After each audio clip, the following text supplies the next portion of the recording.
He flew out from Brazil last night, arrived in Paris at 7:30 this morning, on Monday morning, and then was at training at 9 o'clock at the Camp des Loges, the training ground on the west suburbs of Paris. He reported on his term, like he's always said to the club that he would, on July the 15th. For the club, he was a week late.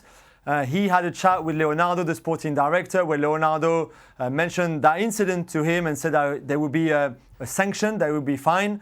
And Neymar also said that he still wanted to leave the club. Leonardo said that's fine as long as a club, whoever that is, brings us what we want, then you can go. So I guess he's back, and also everything is quite clear on the table. He can leave. He wants to leave. They're happy to let him go.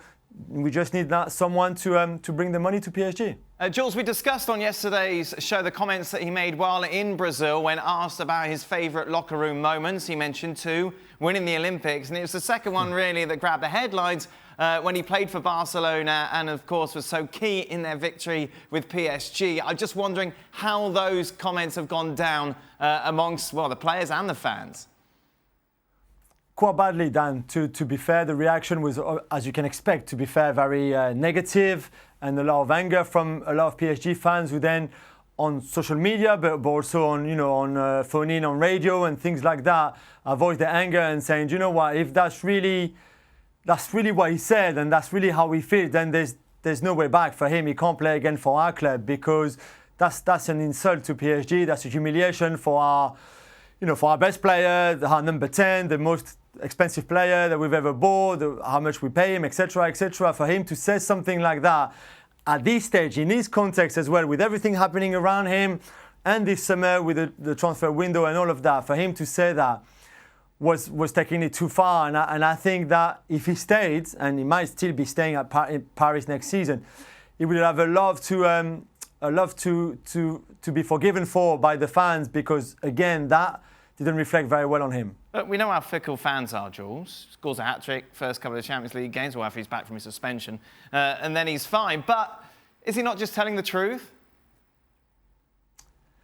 Yeah, I mean, if that's how he feels, fair enough. I think he could have said that's when he won the Champions League and scored the third goal on that night against Juventus, for example. But no, he chose to say, to mention that game and that very special night for Barcelona, in Barcelona history, and I guess in his life as well and his career, because he was there on the pitch and he was very instrumental. He carried Barca that night to beat PSG. So if that's the way he felt, then credit for him to say. I just think that sometimes you have to think a bit, and even if it's not completely the truth, in certain contexts and on certain situations, maybe says something that is maybe not the truth, or maybe not complete honesty, but that wouldn't attract too much trouble for you. And I thought with that answer, and he knew probably what he was doing, but he also knew that would create chaos. I think that's the thing in it, Stevie.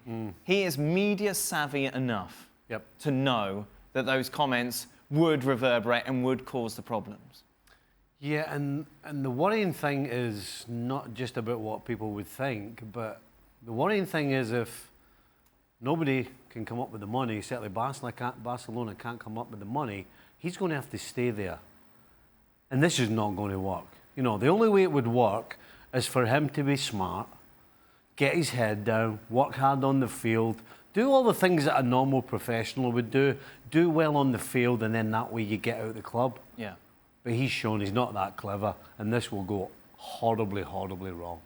For more, sign up now for ESPN Plus.